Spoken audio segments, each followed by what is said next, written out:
They thought I was just a frail old woman. My own son sat there in that courtroom and nodded while his wife held up a package of adult diapers.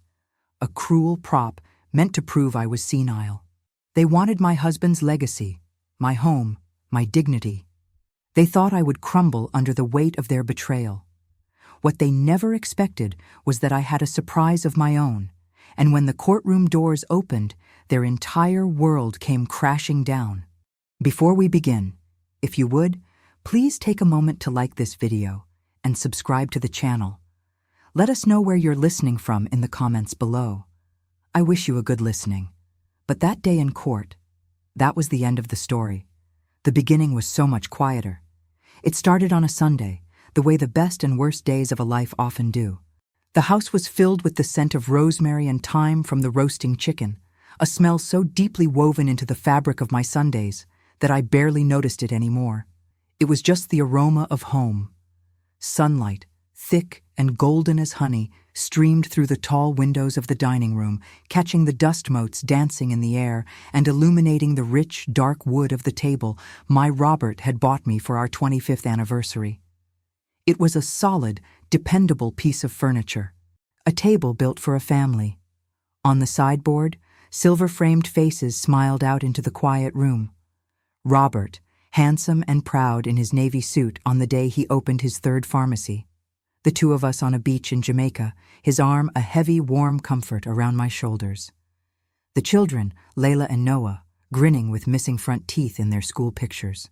My son, Marcus, standing beside his wife, Tiffany, on their wedding day. Him looking a little lost, her smiling as if she'd just won a prize. My life, curated in silver and glass. A life of love and legacy. The gentle hum of a John Coltrane record filled the silence. I ran a hand over the starched white linen tablecloth, my fingers tracing the embroidered edges. Everything was in its place. The good silver, polished to a gleam. The crystal water glasses that chimed if you tapped them just right. This ritual, this Sunday dinner, was the anchor of my week. Ever since Robert passed 2 years ago, these small ceremonies were what kept the silence from growing too loud. They were the rhythm that told my heart to keep beating. The doorbell rang, its cheerful chime echoing through the hall. I smoothed the front of my apron and went to open it. There they were. Layla and Noah tumbled in first, a whirlwind of bright jackets and boundless energy, their arms wrapping around my waist in fierce, breathless hugs that smelled of autumn leaves and sugar. They were the very best part of me. "Grandma, we brought you a picture," Layla shouted, shoving a crayon masterpiece into my hands. Behind them stood Marcus and Tiffany. My son, my only child, gave me a hesitant hug, his cheek rough with stubble against mine. He'd had a weariness about him for months now, a slight stoop to his shoulders that hadn't been there before. "Smells great, Mom," he said, but his eyes were distant. Then came Tiffany.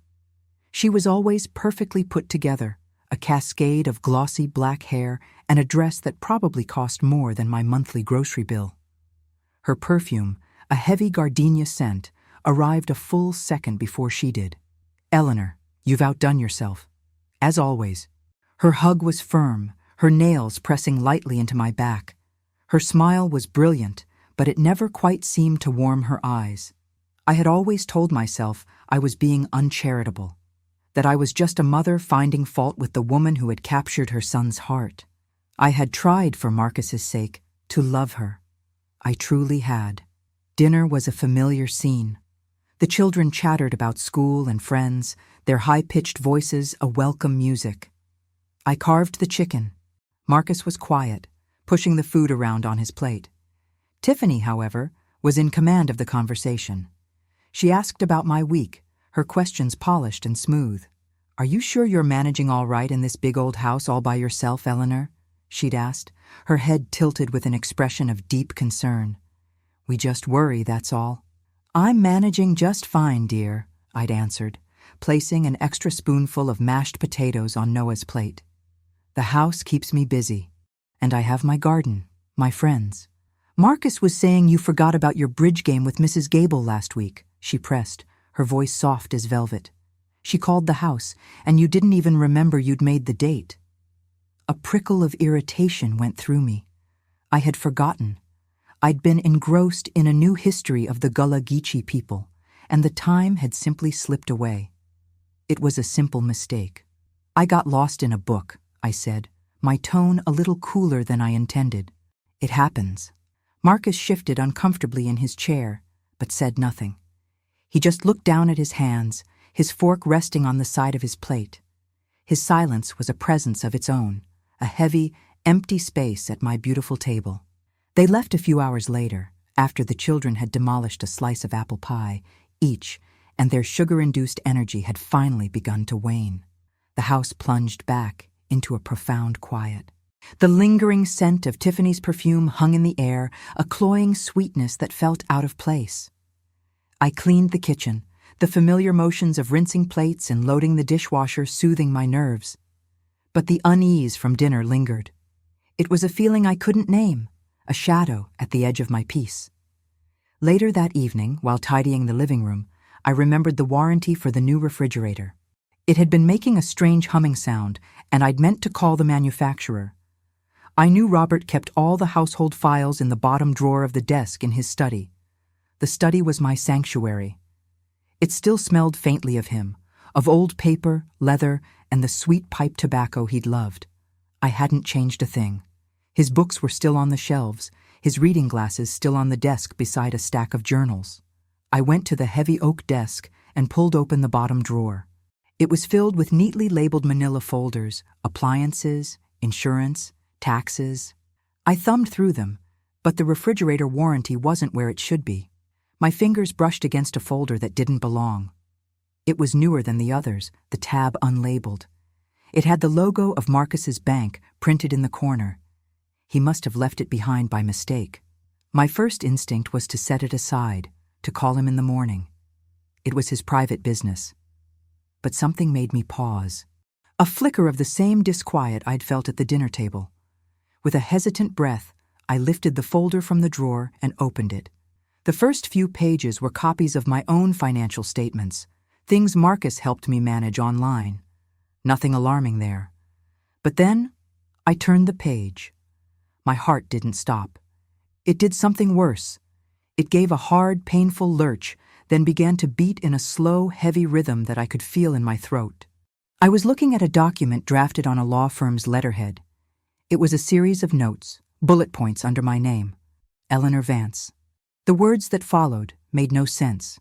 Episodes of confusion, difficulty with daily tasks, increasing forgetfulness and memory loss. It listed the bridge game I'd missed. It mentioned a time I'd misplaced my car keys for an hour. It even noted that I'd called Layla by her mother's name by mistake once.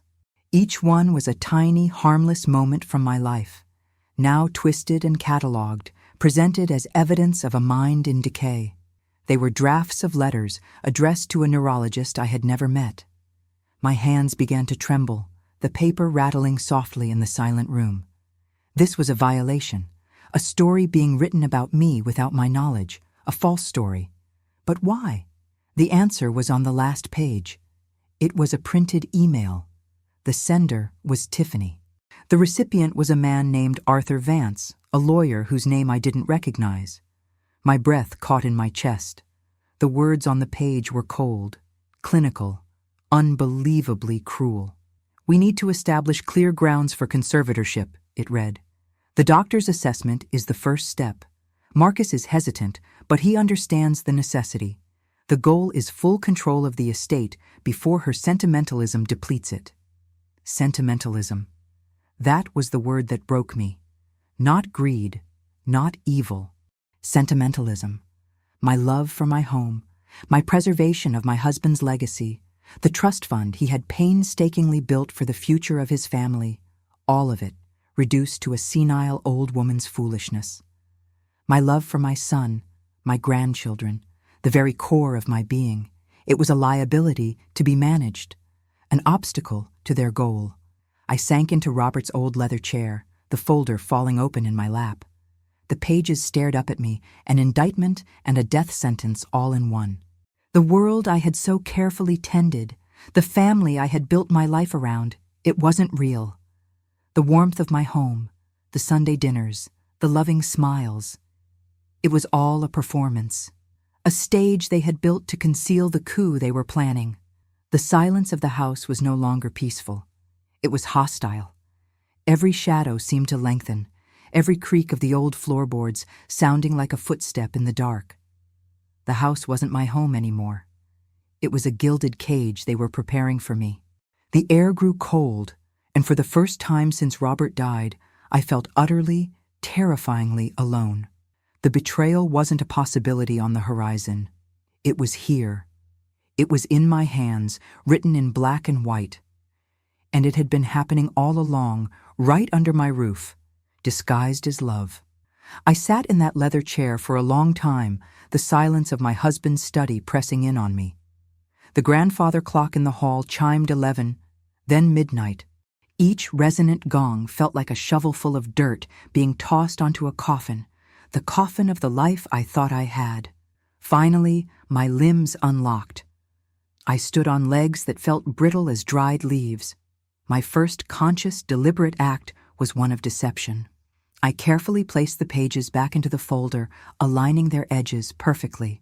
I slid the folder back into the desk drawer, behind the file for insurance, and in front of taxes, exactly where a misplaced item might naturally land. I closed the drawer. The soft click of the wood settling into its frame was the sound of a door shutting forever.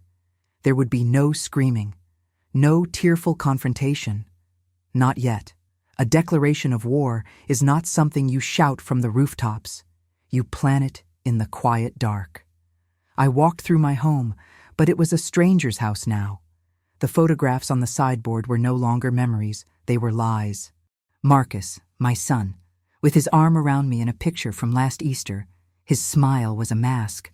Tiffany, raising a glass of champagne at my 70th birthday party, her toast had been a performance. I saw it all now with a terrible, searing clarity. I touched the cool glass of Robert's portrait, my fingers tracing the line of his jaw. What would he have done? Robert was a fighter. He built an empire from a single small pharmacy with nothing but grit and a brilliant mind. He never, ever let anyone mistake his kindness for weakness. Sleep did not come. I lay in my bed, the fine linen sheets cool against my skin, and stared into the darkness. The grief was a physical thing, a cold, heavy stone in the center of my chest. But beneath it, something else was stirring. A low, steady fire. The historian in me, the retired professor who had spent a lifetime teaching students how to analyze documents to find the truth hidden in plain sight, was waking up. Betrayal is a primary source document, and it must be analyzed. The next morning, the sun rose as it always did, casting long shadows across the bedroom floor. I went through my morning rituals with a robotic precision. I made coffee, the dark, bitter aroma filling the kitchen. I showered, the hot water a temporary comfort. I dressed in a simple silk blouse and tailored slacks. I was constructing a facade of normalcy, brick by painstaking brick. My phone rang at precisely 9:30. Tiffany's name glowed on the screen. I let it ring 3 times before answering, composing my voice into a mask of weary frailty. "Hello, dear. Eleanor? Just calling to remind you about our lunch today, 12:30 at the Magnolia Room?" Her voice was bright, syrupy with false affection. I pressed my fingers to my temple, a gesture for no one but myself. "Oh, Tiffany, I'm so sorry. I'm not feeling it all myself today. A terrible headache." A beat of silence. Then, the concern, thick and cloying. "Oh no, is it a bad one? Have you taken anything? Maybe you're just doing too much. I can come over, bring you some soup?" No, I said quickly, the thought of her presence in my house making my skin crawl. "I just need to rest in a dark room. You go ahead and enjoy yourself. We'll do it next week." "Well, if you're sure," she said, her voice laced with a disappointment that was a little too sharp. "You call if you need anything at all." "I will, dear. Thank you for being so thoughtful." I ended the call and placed the phone on the counter. The lie had come easily. It felt like the first successful maneuver in a war I had just declared. The house was mine for the day. My investigation could begin. I went back to the study, but this time I didn't open the desk drawer. I sat in Robert's chair, opened my laptop, and took a deep, steadying breath. The screen glowed to life, illuminating my face in the dim room. Marcus had set up my online banking a year ago. "It's so much easier this way, Mom," he'd said, his fingers flying across the keyboard. "I can help you keep an eye on everything, make sure all the bills are paid on time." Another act of kindness that was, in fact, an act of infiltration. I logged in. My checking account appeared first. I scrolled back, month by month. At first, everything looked exactly as it should. The mortgage payment, the electricity bill, the weekly transfer for groceries, the checks I'd written to the church and to my gardener. It was all so mundane, so normal, that for a fleeting moment, I felt a wave of dizzying doubt. Maybe I had misunderstood. Maybe that email was just talk, a fantasy of Tiffany's that Marcus had no part in. But a historian knows that the truth is in the details, in the patterns the untrained eye overlooks. I forced myself to be methodical. I went back 6 months, then 8, then a full year. And that's when I saw it. It was small. A charge for $75,999. The vendor was listed as Venture Link Solutions. I didn't recognize the name. I scrolled forward a week. There it was again, $75,999, and again the week after that. It was a recurring payment, a tiny leak in the vast reservoir of my finances, small enough to go unnoticed. Then, some months, there were other larger amounts. $200, $500, all to the same anonymous-sounding company. Who were they? What was I paying for? My heart began to beat faster, a hard rhythmic drumming against my ribs. This was something. This was wrong. My mind raced, connecting the dots. Control of the estate before her sentimentalism depletes it. They weren't just planning. They were already acting. With a growing sense of dread, I clicked on the tab for my savings account. This was the real heart of Robert's legacy. It was a substantial account, the fruits of 40 years of hard work, meant to secure not just my future, but the future of my grandchildren. I never touched it. It was for them. I scrolled through the transaction history. There were the quarterly interest deposits, steady and predictable. Nothing else. It was a quiet, stable account, until 3 weeks ago. My eyes froze on a single line of text. A wire transfer. The amount made the air leave my lungs in a silent gasp. $25,000. My blood ran cold.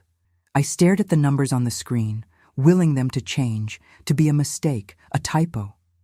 But they remained, stark and unyielding. The memo line, the little note meant to explain the transaction, contained just 3 words, entered by the person who had authorized the transfer. Entered by Marcus. Inter-account consolidation. A lie. A neat, tidy, corporate-sounding lie. I had consolidated nothing. I had not moved a single penny from that account since Robert's death. I had never authorized this. It was theft. Plain and simple. A grand, breathtaking theft, hidden behind a password he had created for me, under the guise of helping his aging mother. The grief from the night before was gone. The shock was gone. The sadness was burned away by a pure, white-hot rage. The small, recurring payments were the work of a pickpocket. This was the work of a predator. My hands, which had been trembling, were suddenly rock steady. I moved the cursor and clicked the print icon. The printer on the credenza whirred to life, the sound shockingly loud in the silent room. One by one, the pages emerged, warm to the touch. The checking account statements with the VentureLink charges highlighted. And the savings account statement with the $25,000 lie circled in red ink by my own hand. This was no longer a suspicion. It was not a misunderstanding. It was evidence. This was the proof I needed. They didn't just want to control my future. They were actively stealing my past, my present, and everything Robert and I had built together. The pain in my chest sharpened, no longer a heavy stone of grief, but a shard of ice. It was the beginning of a cold, clear resolve. They thought I was a confused old woman. They were about to find out just how wrong they were. I stacked the printed bank statements into a neat pile, my movements precise and deliberate. The warmth of the paper felt obscene, like holding a confession that was still hot from the liar's mouth. My own home had become a crime scene, and I was the chief investigator. But I knew, with the chilling certainty of a tide turning, that I could not do this alone. An academic knows the value of research, but I was entering a world I did not understand. A world of theft and conspiracy. I needed more than a historian's mind. I needed a hunter. I took the sheaf of papers, slid them into a clean manila envelope, and walked out of my house without a coat, the crisp afternoon air a welcome shock to my system. I didn't walk to my car. I walked down my front steps, across the manicured lawn that separated our properties, and up the familiar brick path to my neighbor's front door. Genevieve Dubois had lived next door to me for 30 years. We'd raised our children together. We'd nursed each other through sickness and widowhood. She was the godmother to my grandchildren. To the world, she was a kind, sharp-witted retiree with a passion for prize-winning roses. But I knew what Jenny had been before she retired. A detective. One of the first black women to make detective in the Charleston Police Department, in fact. She had a mind like a steel trap and an eye for foolishness that could make a grown man stammer. I knocked. The door opened, and there she was, a dish towel slung over her shoulder, a warm smile on her face that faltered the moment she saw mine. "Ellie, what is it? You look like you've seen a ghost." I couldn't form the words, not out here on the porch. I simply held up the envelope. Her eyes, the color of dark, strong coffee, narrowed. The friendly neighbor vanished, and the detective looked out. She stepped back, holding the door wide open. "Get in here. Now." Jenny's kitchen smelled of coffee and lemon polish, a clean, no-nonsense scent that was the complete opposite of the cloying perfume that had infested my own home. She poured me a cup of coffee without asking, her movements economical and sure. I sat at her small kitchen table, the one where we'd shelled 1,000 peas and shared 100 secrets, and I slid the papers out of the envelope. I didn't cry. My voice didn't even shake. I spoke with the detached precision of a scholar presenting a thesis, laying out the facts one by one, the folder left in the drawer, the letters to a doctor I'd never met, the email, Tiffany's cold, clinical words about my sentimentalism. And then the bank statements, the small, leaching payments, the catastrophic wire transfer. Jenny listened without a single interruption. She leaned forward, her elbows on the table, her gaze fixed on the documents as I spoke. The only sound was the soft rustle of paper as she picked up each sheet, her eyes scanning the lines of text with an intensity that missed nothing. When I finished, the silence in the kitchen was heavy, absolute. She finally looked up from the page detailing the $25,000 transfer. She took a slow sip of her coffee, her expression unreadable. Then she placed the cup down with a soft click and spoke, her voice a low, dangerous murmur. "Oh, they've made a mistake," she said. "A very big one." A fire I hadn't seen in years was kindling in her eyes. It was the look of a professional who has just been handed a case that offends her on a cellular level. "This name," she said, tapping her finger on the VentureLink Solutions vendor line. "It's a ghost. Designed to sound like a boring tech company, it's a payment processor, a shell, a way to move money without raising flags. People use them for all sorts of things they want to hide." She stood up and went to a small desk in the corner of her living room, beckoning for me to follow. She sat down at her computer, her fingers moving over the keyboard with a speed that belied her age. "I still have friends," she said, not looking at me. "People who owe me favors, people who know how to look under rocks." For the next 2 hours, I sat in a chair beside her and watched her work. She made a few calls, her voice low and coded, using names and jargon I didn't understand. She typed, she clicked. She navigated through layers of the internet that looked like a foreign language to me. She was excavating the truth, digging through the digital soil where my daughter-in-law had tried to bury her secrets. Finally, she leaned back in her chair, a deep sigh escaping her lips. It was not a sigh of weariness, but of grim satisfaction. "All right," she said, turning to face me. "I have the shape of it." The picture she painted was uglier than anything I could have imagined. VentureLink Solutions was indeed a payment processor, one favored by a constellation of online gambling websites. The small, recurring payments were consistent with buy-ins for online poker, slots, blackjack. Tiffany wasn't just careless with money. She was feeding an addiction. But it was the wire transfer that told the real story. "My guy in the department's financial crimes unit ran the routing numbers," Jenny said, her voice grim. "The transfer wasn't consolidated into another one of your accounts, Ellie. It was cashed out, in person, at a casino. Not just any casino, a notorious, high-stakes underground poker room in a neighboring county, a place where fortunes were won and lost in a single night, and where debts were not handled by collection agencies." An email chimed on Jenny's computer. "And here we are," she murmured. "My contact at the State Bureau sent over what they have.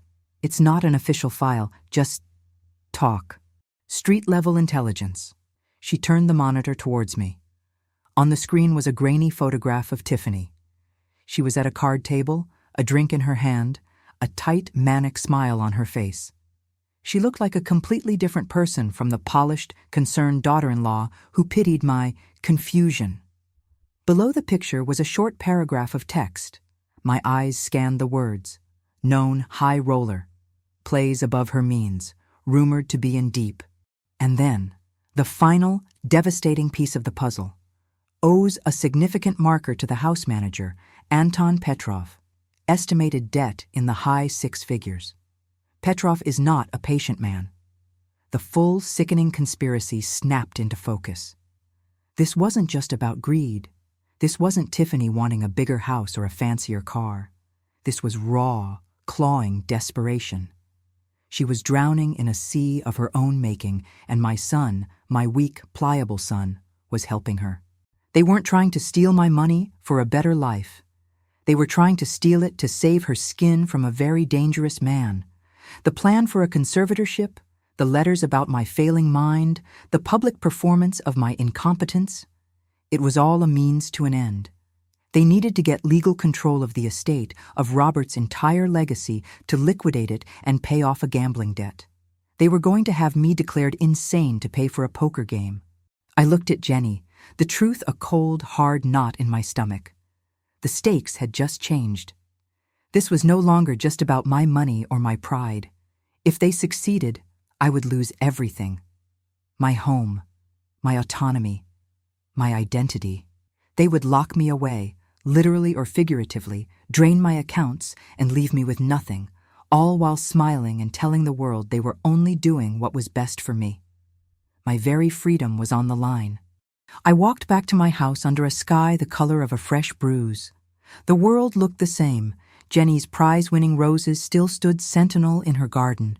The oak tree in my yard still spread its ancient protective branches. But everything had changed. The knowledge I now carried was a poison, tainting every familiar sight. This wasn't a family squabble. This was a battle for my life against an enemy I had raised, and an enemy I had welcomed into my home. Desperation was a more dangerous motive than simple greed. Desperate people do not care about collateral damage. I was the collateral damage. That night, I made a decision. A cold, hard certainty settled in my bones. If they wanted to believe I was a frail, confused old woman, then that is exactly who I would be. A historian knows that the best way to understand your enemy is to see the world through their eyes. They saw weakness. They saw an obstacle. I would give them the performance of a lifetime. My silence would be my shield, and their perception of my frailty would be my sword. The very next day, the next phase of their campaign began. Tiffany called, her voice a symphony of practiced concern. "Eleanor, we were so worried when you didn't answer your phone this morning. Marcus and I decided we're going to help you out with a few things, just to take the load off. We don't want you getting stressed." The help started that afternoon. Tiffany arrived with a stack of mail in her hand. My mail. She'd taken it directly from my mailbox. "I saw the mailman on my way over and thought I'd save you the trip," she said, her smile as bright and false as a plastic flower. She sat at my kitchen table and began sorting through it, creating two piles. Bills, junk, bills. Oh, a letter from the Alumni Association. I'll just put this aside for you to look at later when you have the energy. She was screening it, right in front of me, deciding what I was and was not capable of handling. I wanted to scream, to snatch the letters from her perfectly manicured hands. Instead, I gave her a tired, grateful smile. That's very thoughtful of you, dear. My mind has been so scattered lately. Her eyes lit up with a flicker of triumph, so quick I would have missed it if I hadn't been looking for it. She had taken the bait. From then on, they were a constant, suffocating presence. Marcus would call in the middle of the day. "Just checking on you, Mom. Did you remember to eat lunch?" Tiffany would rearrange the pantry, putting things in more logical places, which meant I could never find anything. They screened my calls, telling my friends from the church bridge club that I was resting and not up for visitors. They were isolating me, cutting me off from my own life, piece by piece, all under the guise of loving care. Each act was a small, condescending cruelty, a little push to nudge me further into the role they had written for me. And I played my part. I thanked them for their help. I sighed and complained of forgetfulness. I allowed them to lead me. The true escalation, the masterstroke of their theater of cruelty came a week later. Tiffany announced it over the phone, her voice grave. "Eleanor, Marcus and I have been talking. We found a wonderful doctor, a neurologist. He specializes in memory care for seniors. He's agreed to make a house call just to have a chat with you. We're so relieved. We just want to make sure you're getting the best possible care." They didn't ask. They told me. The doctor, their doctor, was coming to my house to assess me. He arrived on a Thursday afternoon, a man with a soft handshake and eyes that held a professional, detached pity. They sat him in Robert's favorite armchair in the living room. Tiffany and Marcus sat on the sofa opposite me like a panel of judges. I was the specimen, pinned and ready for examination. The doctor began with simple questions: my name, my age, the current date, the name of the president. I answered them correctly, my voice soft and a little shaky. Then the questions became more specific. "Mrs. Vance," he said gently, "can you tell me what you had for breakfast this morning?" I paused, a calculated hesitation. I think it was toast. Yes, toast. With... I let my voice trail off, a look of confusion clouding my face. "It was oatmeal, Mom," Marcus supplied, his voice thick with sadness. "With blueberries. I made it for you myself." "Oh, of course. How silly of me," I murmured, looking down at my hands in my lap. Tiffany leaned forward, her hand patting my knee in a gesture of patronizing comfort. "See, doctor? She gets so confused. It's the little things, you know. It's been getting worse." They continued the performance. The doctor would ask me a question, and before I could fully answer, Tiffany would jump in with a correction or an embellishment, painting a picture of my rapid decline. He asked me to count backward from 100 by sevens. I stumbled after the second number. He asked me to name 3 objects in the room and recall them 5 minutes later. I named the clock, the lamp, and the vase. 5 minutes later, I forgot the vase. With every feigned stumble, with every moment of manufactured confusion, I could feel their confidence swelling. They were so sure of themselves, so certain of their script. My apparent fragility was the proof they needed, not just for the doctor, but for themselves. It justified their treachery, transforming it from a cruel act of greed into a sad, necessary duty. I was a helpless old woman, and they were the dutiful children making a difficult but responsible choice. I watched my son, my Marcus. He sat there, nodding sadly at his wife's lies, his face a mask of sorrow. Was any of it real? Did some small part of him truly believe this narrative? Or was he simply too weak to resist the force of his wife's desperate will? In the end, it didn't matter. His silence, his complicity, was a betrayal just as deep as her scheme. When the doctor finally left, Tiffany hugged me tightly. That wasn't so bad, was it?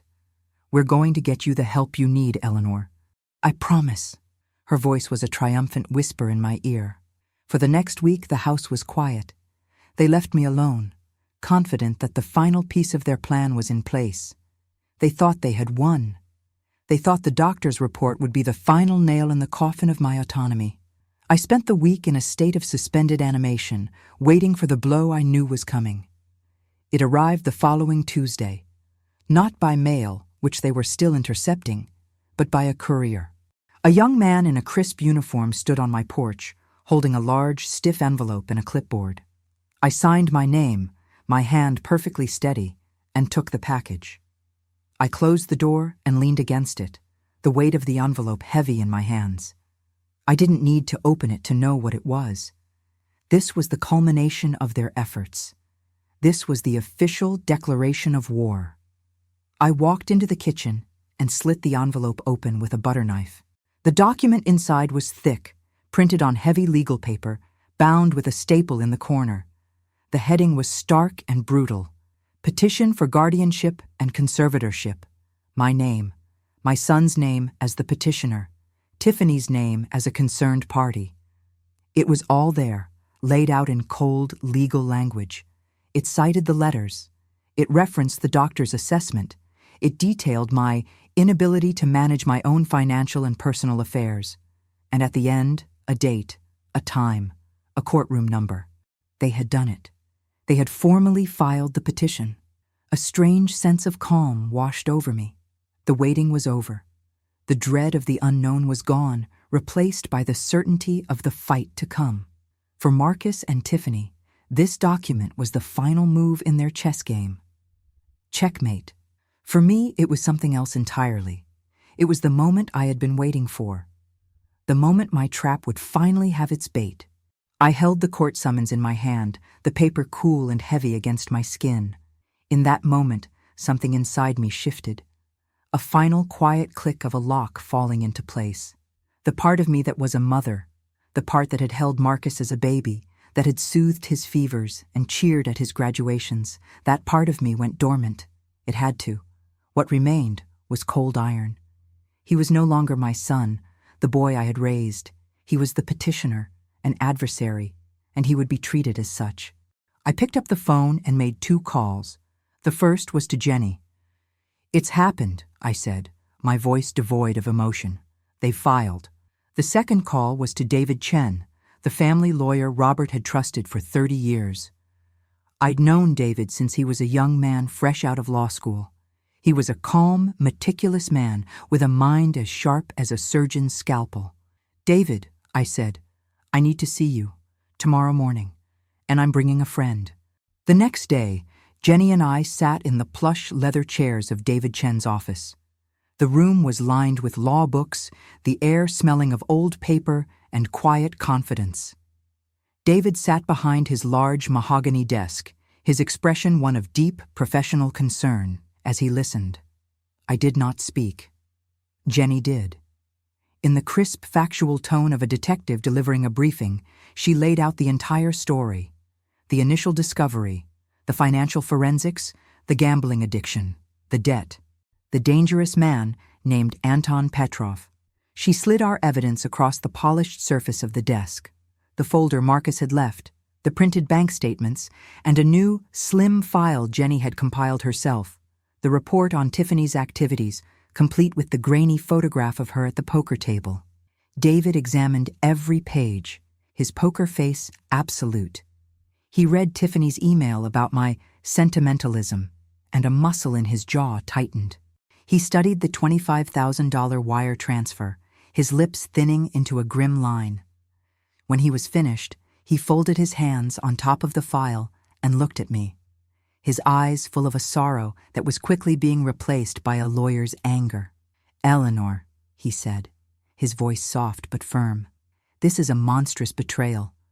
But it is also, from a legal standpoint, a gift. They've documented their own conspiracy. We can fight this.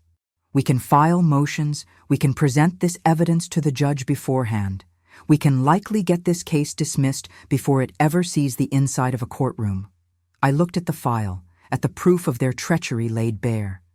Dismissal felt too easy, too quiet. It would be a legal victory, but a private one. They would slink away, their reputations intact, free to whisper their lies about my supposed decline to anyone who would listen. The story would be that of a family misunderstanding, a concern that went too far. The truth of their rot would remain hidden. "No," I said. The word hung in the quiet office. David and Jenny both looked at me surprised. "No," I repeated, my voice calm and clear as a bell. "I don't want it dismissed. I want it to proceed." David frowned.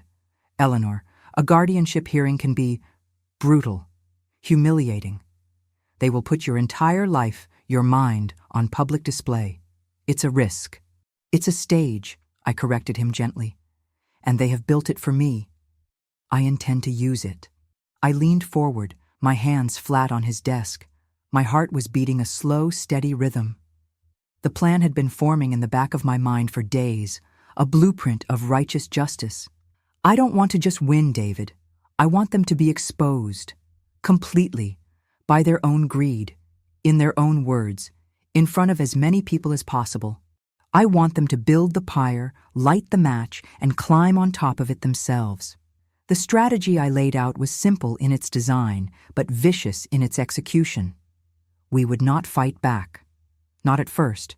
We would file no motions to dismiss. We would submit no preliminary evidence of their fraud.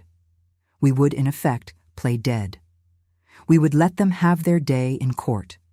We would let Tiffany take the stand and spin her tale of sorrow and concern. We would let Marcus sit behind her and nod his sad, dutiful agreement. We would let them paint their masterpiece of my senility for the judge and for the world they had invited to watch. "And then," I said, my voice dropping lower, "when they are at the very height of their arrogance, when they believe they have won, that is when we will act."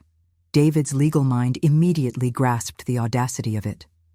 "A surprise witness," he breathed, a slow smile spreading across his face. "Anton Petrov." "Exactly," Jenny confirmed, picking up the thread. "Petrov is a criminal, but he's not a stupid one. David, your team reaches out to him.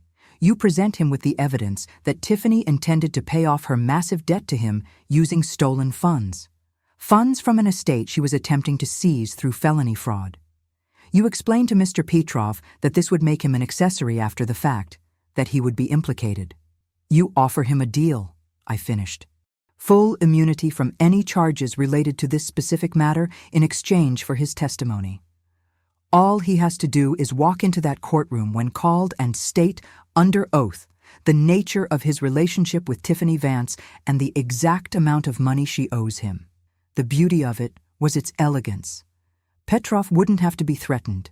He would simply be a pragmatic businessman cutting his losses. Faced with the choice between a bad debt and a felony charge, he would choose to cooperate. Tiffany's desperation would become the very instrument of her destruction. For the next 2 weeks, we worked in the quiet shadows. David's team made contact with Anton Petrov. As we predicted, the man was more than willing to trade his testimony for immunity. The meeting was set.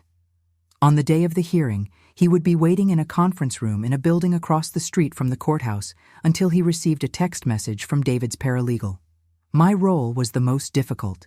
I had to maintain my performance as a confused, fragile woman, and I had to do one final, painful thing. I had to set the audience. I spent an afternoon on the phone. I called the ladies from my bridge club. I called the deacons from my church. I called old colleagues from the university. My voice was weak, laced with a bewildered sadness. "There's been a terrible misunderstanding," I told each of them. "Marcus and Tiffany, they're just so worried about me, and things have gotten a bit out of hand. There's a court hearing. I would be so grateful for your support, just to see a few friendly faces in the room." Each call was a fresh betrayal, a new lie I had to tell to people I loved and respected. But it was necessary. I needed witnesses. Not just for the legal record, but for the social one. In a community like ours, reputation is everything. I was ensuring that when Tiffany and Marcus fell, they would fall in public. The courtroom wouldn't just be a place of law, It would be a theater, and it would be packed for the final act. The trap was set.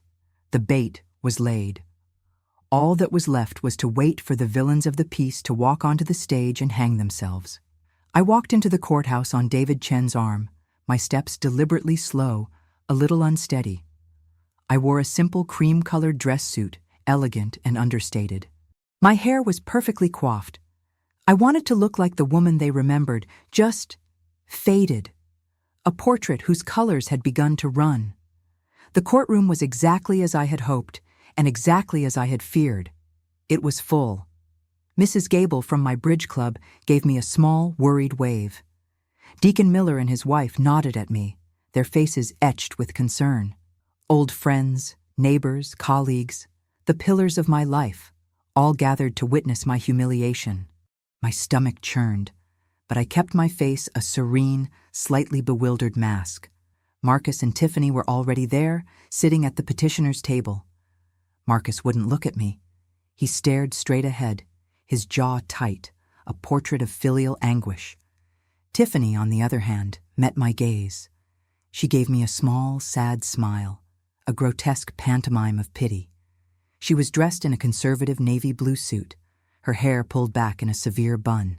She looked like a grieving daughter, a responsible woman forced to make an impossible choice. The performance was sickeningly perfect. David led me to our table. I sat, my back ramrod straight, and placed my hands in my lap, one over the other. I did not fidget. I did not look around. I fixed my eyes on a point on the far wall and held my position. I was a statue of dignified decline. The proceedings began. Their lawyer, a slick man with a voice like oiled gravel, laid out their case. He spoke of my cognitive decline, my increasing isolation, my inability to safely manage the complexities of a large estate. It was the story from the folder, now polished into a legal narrative. With every word, I could feel the pity in the room growing, thickening the air. And then he called his first and only witness. The petitioner calls Tiffany Vance to the stand. Tiffany rose and walked to the witness box with a solemn grace. She took the oath, her voice trembling slightly. Her performance was a masterpiece of manipulative sorrow. She spoke of her love for me, her deep respect for my late husband. She recounted the little moments of my forgetfulness with heartbreaking detail. The missed bridge game, the misplaced keys, the time I'd gotten lost for 15 minutes driving to a familiar grocery store. Each harmless human moment was presented as another step in my inexorable descent into dementia. She dabbed at her eyes with a tissue.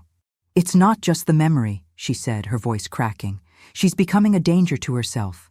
She leaves the stove on. She forgets to lock her doors at night. We're so afraid something terrible will happen." Lies, all of it. Vicious, calculated lies. Marcus, sitting at the table, buried his face in his hands as if he couldn't bear to hear it. The theater of it all was breathtaking. Then came her masterstroke, the moment she had clearly rehearsed, the one designed to deliver the killing blow. "It's the personal things, Your Honor," she sobbed, her voice now barely a whisper. "The things that are so hard to talk about."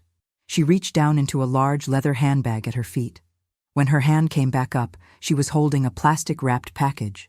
She held it up for the judge, for the entire room to see. It was a pack of adult diapers. A collective gasp went through the courtroom. It was a sound of shock, of embarrassment, of pity. The humiliation was a physical force, a wave of heat that washed over me. Mrs. Gable brought a hand to her mouth. Deacon Miller looked down at the floor. "She needs these," Tiffany cried, her voice rising with theatrical despair. "She can't care for herself, let alone my kids. We just want to protect her. We just want to manage her affairs so she can live her remaining years in safety and dignity." She placed the diapers on the witness stand's ledge like an offering, the ultimate proof of my incontinence, my helplessness, my utter decay. My son, my Marcus, lifted his head and nodded gravely in agreement with his wife's testimony. He looked over at me, his eyes pleading for me to understand his terrible, necessary betrayal. In that moment, any last, lingering ember of love I had for him died. It turned to ash. I did not flinch. I did not cry. I did not react in any way. I simply continued to stare at the wall, my hands perfectly still in my lap. I could feel the judge's eyes on me, his gaze full of a profound and misplaced pity. He saw a broken woman, a shell of a person being publicly stripped of her last shreds of dignity. He saw exactly what they wanted him to see. Tiffany's lawyer looked at David. "Your witness," he said, a smug, satisfied smirk playing on his lips. David Chen rose slowly, his movements calm and deliberate. He walked not toward the witness stand, but toward the judge's bench. "Your Honor," he said, his voice clear and strong, cutting through the heavy silence. "The defense has no questions for this witness at this time." A murmur went through the room. Tiffany looked confused. David continued, "However, the defense does have one witness to call." The judge looked surprised, peering down over his spectacles. "Mr. Chen, your pre-trial witness list was blank. Our witness only became available this morning, Your Honor," David said smoothly. "I believe his testimony will be highly relevant to the petitioner's motivations."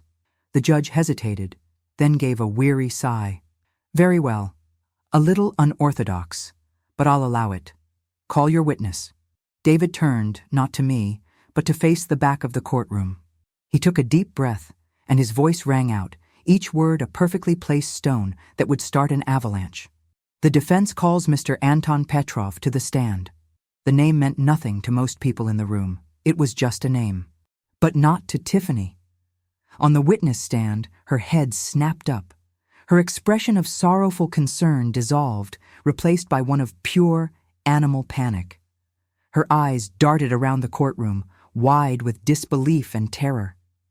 The bailiff at the side of the courtroom looked at the judge, received a nod, and opened the heavy wooden door that led to the corridor.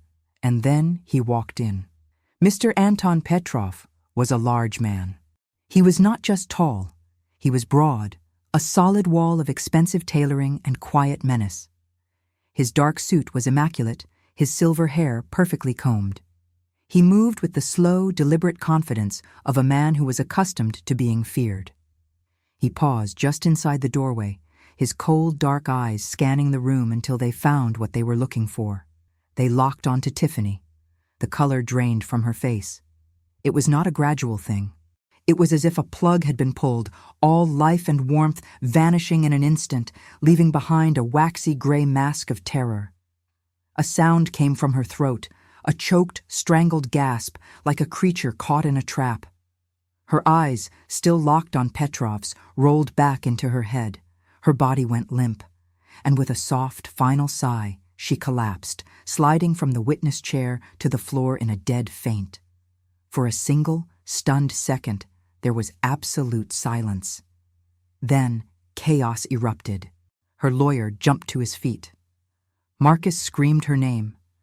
The bailiff rushed toward the witness stand. People in the gallery were standing, gasping, pointing, but I just sat there. I watched the woman who had tried to destroy me lying unconscious on the floor, brought down not by an argument, not by a lawyer's clever question, but by the simple, silent appearance of her own terrible secret. She hadn't said a word. He hadn't said a word. Her guilt had been so profound, so absolute, that the mere sight of her creditor had been enough to strike her down. The trap had not just been sprung. It had been obliterated. Chaos is a loud and ugly thing. People were shouting.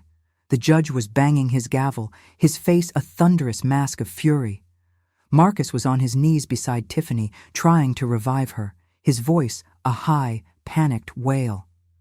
Through it all, I remained seated, a small, still island in a sea of pandemonium. Anton Petrov, his job done without him ever uttering a single word, gave a curt, almost imperceptible nod to David Chen, and then slipped out the side door as quietly as he had entered. He was a ghost of consequence, come and gone. Paramedics arrived, pushing a gurney through the throng of stunned onlookers. They knelt beside Tiffany, checking her pulse, shining a little light in her eyes. But it didn't matter. Her collapse was a confession louder than any testimony she could have given. In that one spectacular moment of weakness, she had told the entire courtroom, the judge, and our community everything they needed to know. She was not a concerned daughter-in-law. She was a guilty woman, terrified of being exposed. It took 10 minutes for the courtroom to be cleared, for Tiffany to be wheeled out on the gurney with Marcus trailing behind her, his face ashen. The spectators, my friends, my neighbors, filed out in a state of stunned silence, their faces no longer filled with pity for me, but with a dawning, horrified understanding. They looked at me as they passed, their eyes wide with questions I did not yet have to answer. When the room was finally empty, save for David and me and the furious judge, the gavel came down one last time, the sound like a crack of thunder. "Mr. Chen," the judge said, his voice raw with anger, his eyes boring into me. But for the first time, he wasn't looking at a frail old woman. He was looking at a general on a victorious battlefield. "I have a distinct feeling I have been played for a fool." "Your Honor," David said smoothly, "my client has been the subject of a malicious and fraudulent legal action. We simply allowed the petitioners to demonstrate the extent of their deception themselves." The judge stared down at the pack of adult diapers still sitting on the witness stand's ledge. He looked at the petitioner's empty table and then back at me. He was a smart man. He understood. "This petition for guardianship is dismissed," he snapped, "with extreme prejudice. And you can tell your adversaries, Mr. Chen, that if I don't see a motion to withdraw this fraudulent claim on my desk by 9 o'clock tomorrow morning, I will be filing for sanctions so severe they'll be paying them off for the rest of their miserable lives. This court will not be used as a weapon for familial theft. Now get out of my sight." We walked out into the bright sunlight, and for the first time in weeks, I felt like I could breathe again. The weight on my chest, the cold stone of grief and betrayal, had been lifted. It wasn't joy I felt. It was a profound, exhausted relief. The war was over.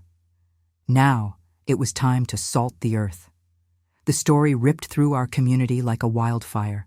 It had all the elements of a grand drama: the beloved matriarch, the greedy son, the scheming wife, the public humiliation with the diapers, and the mysterious, imposing man whose very appearance could make a woman faint dead away.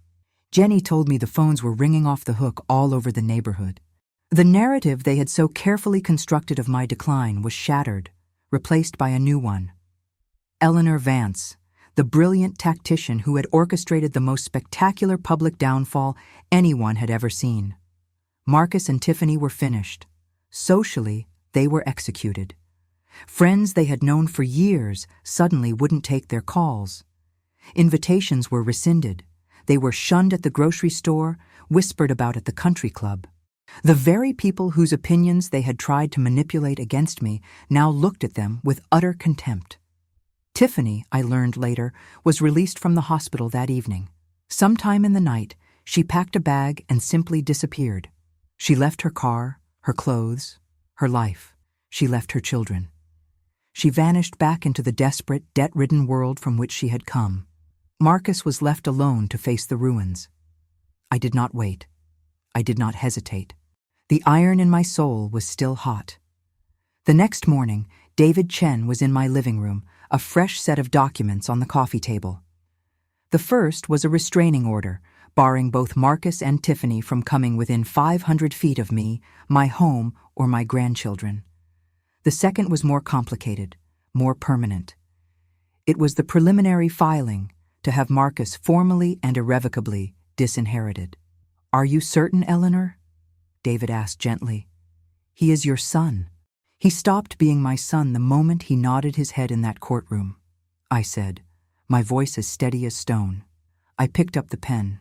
The Vance Family Trust was built by my husband to protect and nurture this family. Marcus used it as a weapon to try and destroy me. He has forfeited his right to be a part of it. My signature on the page was a clean, final stroke. The severing of a diseased limb. All financial ties, the access to my accounts, his name on the trust, the inheritance he had been so desperate to accelerate, were cut. Forever. The calls started that evening.